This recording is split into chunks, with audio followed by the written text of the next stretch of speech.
Breather, जैसा कि नाम से ही पता चल रहा है कि ब्रीदर मतलब सांस लेना, यहीं से ट्रांसफॉर्मर सांस लेता है। ब्रीदर कंजर्वेटर से जुड़ा हुआ होता है।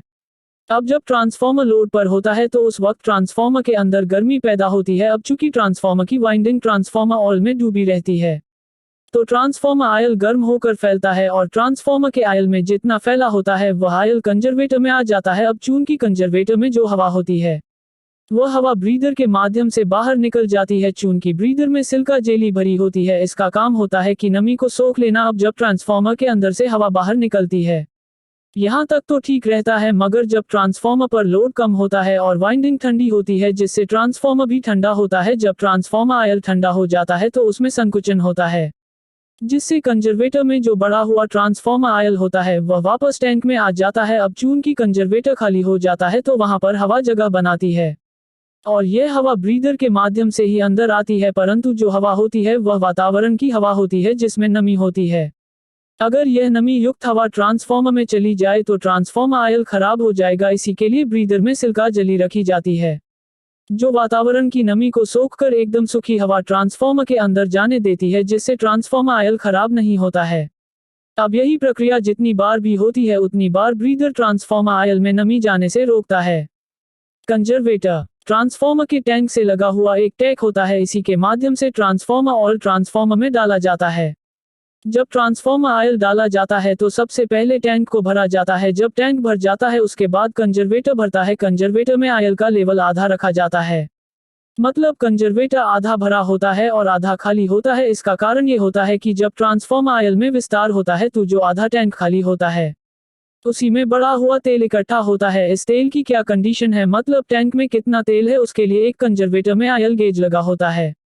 आयल लेवल इंडिकेटर, ये कंजर्वेटर में लगा हुआ आयल लेवल गेज होता है। इसको देखकर यह पता चलता है कि कंजर्वेटर कितना भरा हुआ है।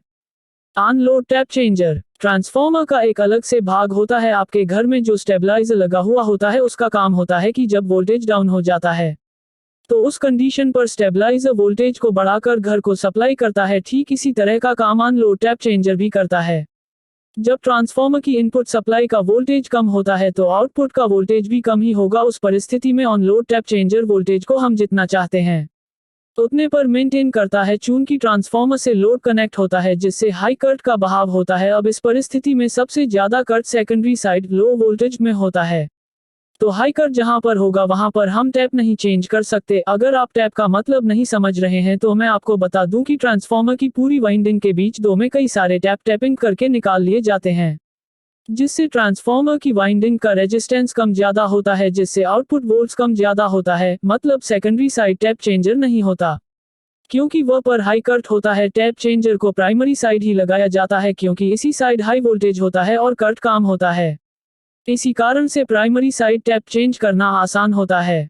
वाइंडिंग टेम्परेचर इंडिकेटर, जब ट्रांसफॉर्मर लोड पर होता है तो उसकी वाइंडिंग हीट होती है। अब ट्रांसफॉर्मर की वाइंडिंग ज्यादा न हीट हो इसके लिए एक टेम्परेचर सेंसर ट्रांसफॉर्मर की वाइंडिंग में लगाकर रखते हैं, जिससे वाइंडिंग का कितना टेम्परेचर है बाहर लगे डिस्प्ले पर पता चलता रहता है और कितना टेम्परेचर से ज्यादा ट्रांसफॉर्मर न हीट हो उसके पहले ट्रांसफॉर्मर बंद हो जाए तो उस टेम्परेचर को हम यहीं पर सेट कर सकते हैं। ये भी ट्रांसफॉर्मर का एक सेफ्टी इक्विपमेंट है। आयल टेम्परेचर इंडिकेटर, जब ट्रांसफॉर्मर लोड पर होता है तो उसकी वाइंडिंग हीट होती है जिससे ट्रांसफॉर्मर का आयल भी हीट होता है।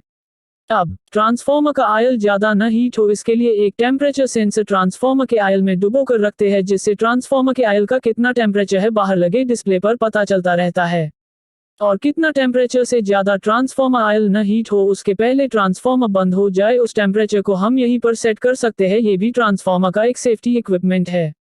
हॉर्न गैप, ट्रांसफॉर्मर के एचटी साइड पर लगी जो बुशिंग होती है उस पर लगा होता है। इसमें दो आयरन के रॉड होते हैं। इसमें ऊपर वाली रॉड हाई वोल्टेज की केबल जहां पर कनेक्ट होती है वहां पर लगी होती है और नीचे वाली रॉड अर्थ से कनेक्ट होती है और इनके बीच में गैप होता है और यह गैप उतना ही होता है जितना ट्रांसफॉर्मर की इनपुट वोल्टेज का 15 से 20% का जो मैग्नेटिक फील्ड होता है उतना होता है। इसके बाद जो भी हाई वोल्टेज आती है उसकी मात्रा ऊपर की रॉड से नीचे की रॉड पर ट्रांसफर हो जाता है और एक्स्ट्रा हाई वोल्टेज ट्रांसफॉर्मर में नहीं जा पाती। ड्रेन कॉक, ट्रांसफॉर्मर का जो टैंक होता है उसके नीचे वाले भाग में लगा होता है और इसमें एक चकवाल भी लगा होता है। इससे ट्रांसफॉर्मर के टैंक का जो आयल होता है उसे बाहर निकलते हैं।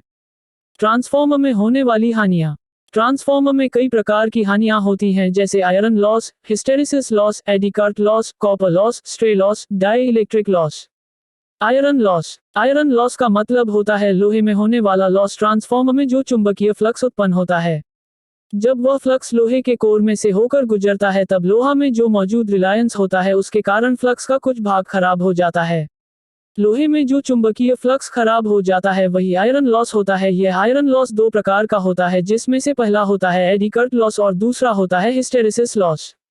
एडी करंट लॉस ट्रांसफॉर्मर में जो लोहे की कोर होती है उसमें जो चुंबकीय फ्लक्स प्रवाहित होता है वह प्रत्यावर्ती प्रवृत्ति का होता है। अब चूंकि ट्रांसफॉर्मर का जो कोर होता है वह आयरन यानी कि लोहे का बना होता है। अब चूंकि लोहा एक धातु है इसीलिए कोर से जल चुंबकीय फ्लक्स लिंक करता है तो उसमें वह वोल्टेज उत्पन्न कर देता है। अब चूंकि कोर में वोल्टेज का प्रवाह होता है इसीलिए उसमें करंट का भी प्रवाह होने लगता है, जिससे इस करंट के कारण कोर में आई 2 और ऊर्जा का नुकसान होता है और यही एडी करंट लॉस होता है।